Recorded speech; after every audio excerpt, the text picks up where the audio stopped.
आज का जो चैप्टर हम लोगों का है वो है dual nature of light, dual nature of radiation and matter. CBSE में ये चैप्टर 4 मार्क्स का है और very very very important and not only for CBSE, entrance के लिए बहुत ज़्यादा इंपॉर्टेंट है। मॉडर्न फिजिक्स यहीं से स्टार्ट होती है।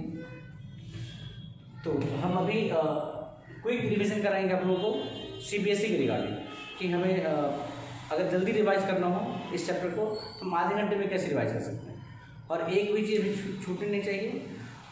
इसका सबसे इम्पोर्टेंट क्या है कि थ्योरेटिकल पोर्शन भी है और उससे एसोसिएटेड जो न्यूमेरिकल है वो ज़्यादा इम्पोर्टेंट है। ध्यान दोगे। सबसे पहले हमें यहाँ पे समझना होगा कि इलेक्ट्रॉन एमिशन क्या होता है। इलेक्ट्रॉन एमिशन क्या होता है? मेटल सरफेस में जो फ्री इलेक्ट्रॉन्स हैं उसको आप किसी तरीके से बाहर करो, चाहे तरीका कुछ भी हो, it is called emission of electron. Whenever suitable amount of energy incident on metal surface so that electrons emit out, this phenomenon is called electron emission. It may be of different types according to source of energy. हम energy वहाँ पे किस तरीके से दे रहे हैं उसके according ये कई तरह के हो सकते हैं। जैसे फर्स्ट हम बात कर लेते हैं, जो हमें बात करनी है फोटो इलेक्ट्रिक एमिशन।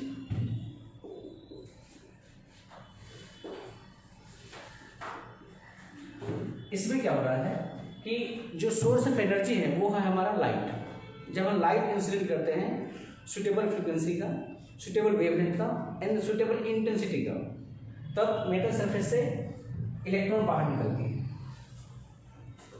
मान लीजिए कोई मेटल सरफेस है, यहाँ पे आपने लाइट इंसिडेंट किया तो यहाँ से इलेक्ट्रॉन बाहर निकल रहा है।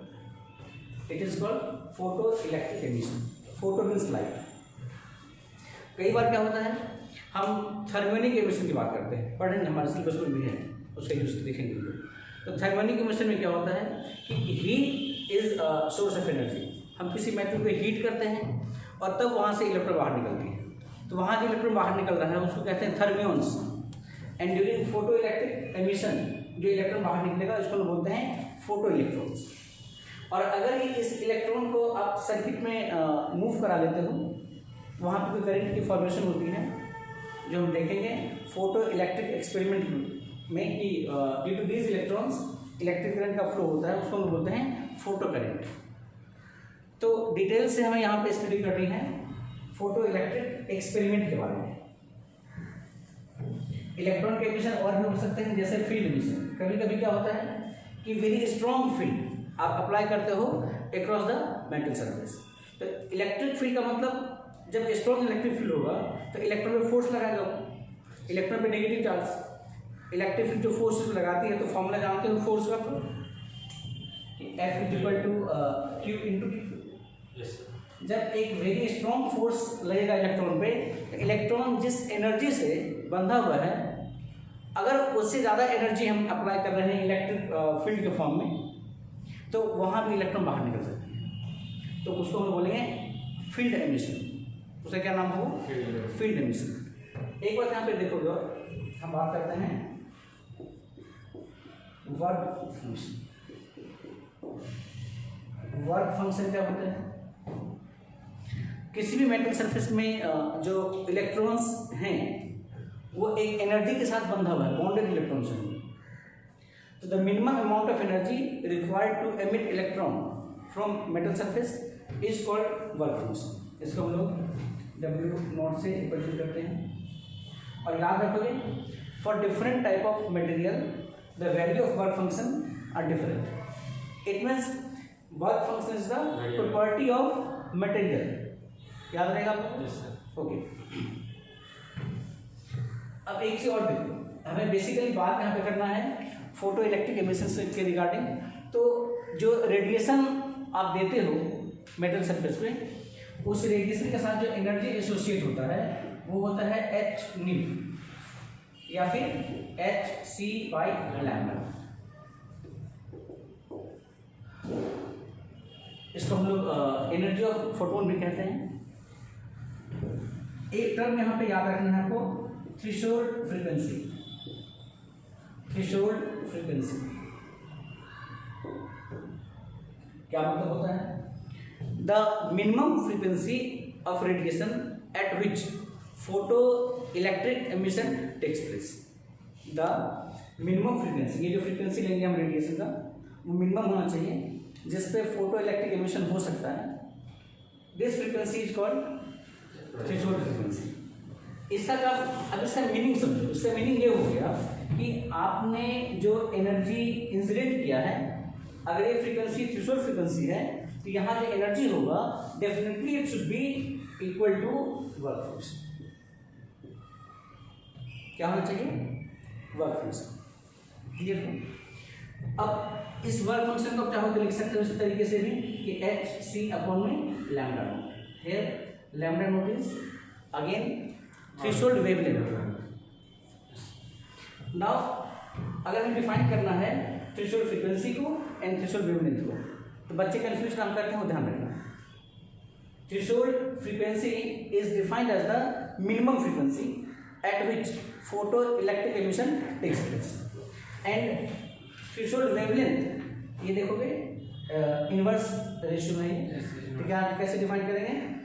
It is the maximum wavelength, it is the maximum wavelength at which photo electric emission takes place. Clear हो? अगर इससे ज्यादा वेवलेंथ होगा तो फिर उस मटेरियल से फोटो इलेक्ट्रॉन बाहर नहीं निकलेगा। क्लियर? तो हमने वर्क फंक्शन की बात भी समझा, हमने थ्रेशोल्ड फ्रीक्वेंसी की बात भी समझे, और हम लोगों ने थ्रेशोल्ड वेवलेंथ की बात को भी देखा। आगे हम देखते हैं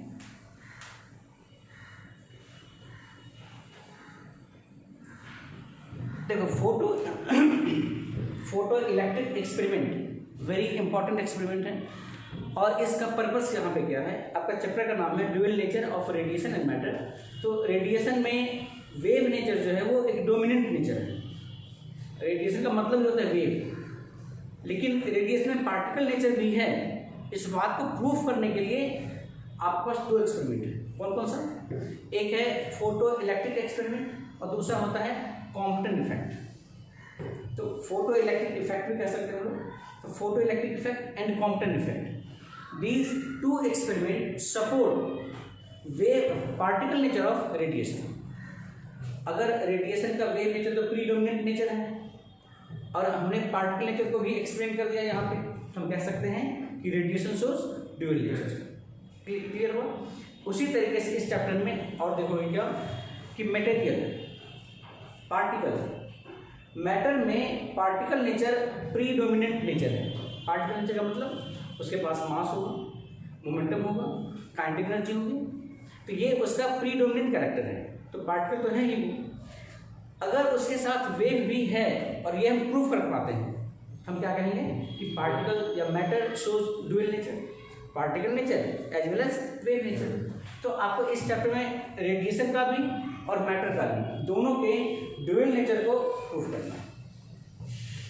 तो रेडिएशन के ड्यूअल नेचर को प्रूफ करने के लिए हम लोग यहाँ देखते हैं फोटो इलेक्ट्रिक एक्सपेरिमेंट। मैं एक बार एक स्कीमेटिक डायग्राम में दिखा देता हूँ। जब हम लोग फोटो इलेक्ट्रिक एक्सपेरिमेंट की बात कर रहे होते हैं, ये क्या हो गया,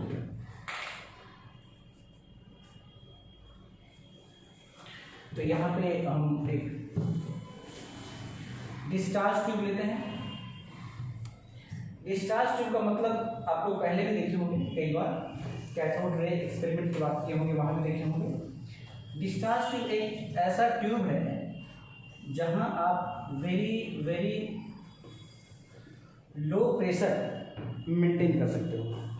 अब लो प्रेशर कितना लो प्रेशर, तो यहाँ पे प्रेशर जो मेंटेन करते हैं वो होता है 10⁻⁻² से 10⁻⁻³ एटमॉस्फेयर। अभी जो प्रेशर है वो कौन सा प्रेशर है? 1 एटमॉस्फेयर।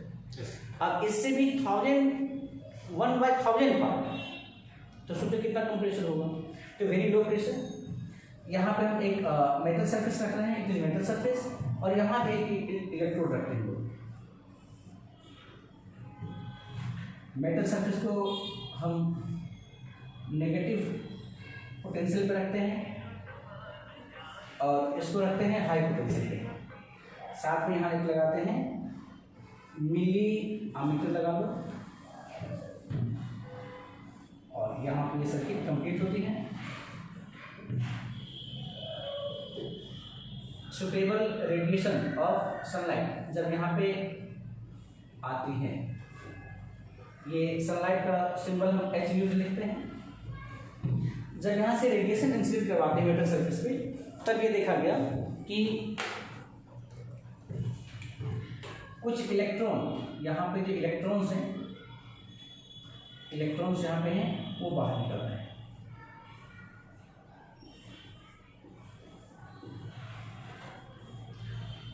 अब ध्यान देने की चीज, मेटल सरफेस आपका नेगेटिव पोटेंशियल पे है, इलेक्ट्रॉन जो बाहर निकलेगा, इलेक्ट्रॉन का चार्ज कौन सा है? नेगेटिव। तो ये नेगेटिव पोटेंशियल इस नेगेटिव को रिपेल करेगा। हम लोग यहाँ पे इस मेटल सरफेस को बोलते हैं कैथोड, और यहाँ पे this electrode behave as anode. Anode is at high potential, positive potential, तो ऑब्वियस है कि इलेक्ट्रॉन को ये खींचेगा। तो electron due to very very very low pressure and very high voltage, this voltage is very high, यहाँ एक तरीके से वैक्यूम क्रिएट करवा रहे हैं लोग। वैसे एयर में इलेक्ट्रॉन का फ्लो नहीं हो रहा है, यहाँ पे कैथोड और एनोड के बीच में कोई कंडक्टिंग मीडियम नहीं है, कोई वायर नहीं है। लेकिन यहाँ पे क्या देखा गया कि due to very very very low pressure and very high potential difference, ये इलेक्ट्रॉन यहाँ से मूव करके टुवर्ड्स एनोड आ रही है, और जब ये मूव यहाँ पे कर रही है तो यहाँ पे मिली एमीटर कुछ डिफ्लेक्शन भी शो कर रहा है। इसका मतलब ये हुआ ये सर्किट यहाँ पे कंप्लीट हो रहा है, और इस सेटअप हम लोग बोलते हैं फोटो इलेक्ट्रिक एक्सपेरिमेंट का सेटअप। क्लियर हो? अब जब ये सर्किट यहाँ पे कंप्लीट हो चुका है, आप एक बात याद रखोगे, मैं इसको रिपीट कर देता हूँ। नॉर्मल प्रेशर पे air is non conducting medium, dry air की बात कर रहा हूँ। But whenever pressure is very very very low and if you apply very very high potential difference, in that situation air becomes conducting. तो inside discharge tube जो ये medium है, it behave as conducting medium. So यहाँ पे मिली ammeter reading show करेगा, और ये circuit यहाँ पे कंप्लीट हो रही है। जबकि कैथोड और एनोड के बीच में कोई डायरेक्ट कंडक्टिंग मीडियम नहीं दिख रहा है आपको, कोई एल्यूमिनियम वायर, कोई कॉपर वायर, ऐसा कुछ नहीं दिख रहा है, फिर भी यहाँ का मीडियम कंडक्टिंग है। ओके, अब ये एक्सपेरिमेंटल सेटअप जब सेट हो गया है, तो अब इसमें हम लोग देखते हैं कि रेडिएशन का बिहेवियर क्या है, क्या नेचर है, एंड हाउ कैन आई से रेडिएशन शोज पार्टिकल नेचर। उसके लिए डिफरेंट सिचुएशन को हमने ऑब्जर्व किया। तो फर्स्ट ऑफ ऑल हमने क्या ऑब्जर्व किया कि what is the effect of intensity of radiation. ये जो रेडिएशन है, इसकी इंटेंसिटी अगर बढ़ाएंगे तो क्या होगा, और इंटेंसिटी घटाएंगे तो क्या होगा। तो याद रखोगे आपको, if intensity of incident radiation increases, photo current increases. इसका क्या मतलब होगा, अगर आपने इंटेंसिटी को बढ़ा दिया,